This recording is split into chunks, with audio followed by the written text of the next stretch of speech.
José Conde López. Moitas gracias, señora presidenta. Señora Dan, a actuación deste Goberno é sempre estar ao lado da legalidade e dos cidadáns, que para eso, lóxicamente, asumimos as nosas responsabilidades.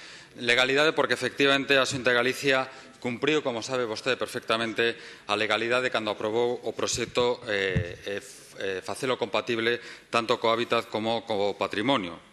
En segundo lugar, lóxicamente, este Goberno tamén é sensible ás inquedanzas dos vecinos e veciñas de Casas Bellas e, por iso, efectivamente, contactamos e mantivemos diferentes entrevistas e reunións coa empresa distribuidora e, por iso, vostede coñece perfectamente que en riba da mesa está unha proposta moi concreta de elevar o tendido a 35 metros de altura e, polo tanto, con esa modificación simplemente se afectarían 6 carballos que están situados na fraga de Casas Bellas. Polo tanto, señoría, temos unha proposta moi concreta que reduce desde as 463 árbores autóctonas que estaban afectadas a 6. Unha proposta moi concreta e unha proposta que leva tamén aparellado un compromiso que a propia compañía asumiría por escrito de que se faría o mantemento para evitar calquera tala de árboles de cara a futuro e, polo tanto, un mantemento para facer todas as podas que foran necesarias.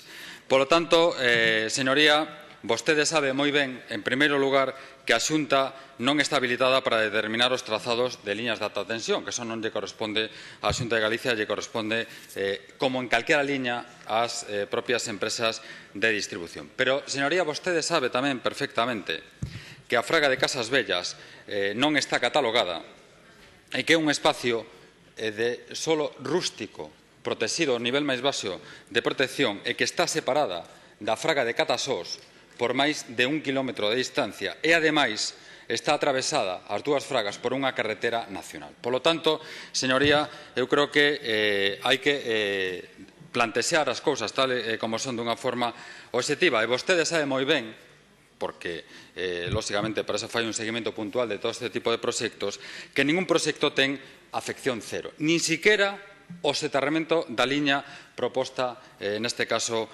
pola plataforma. Ningún proxecto ten afectación cero.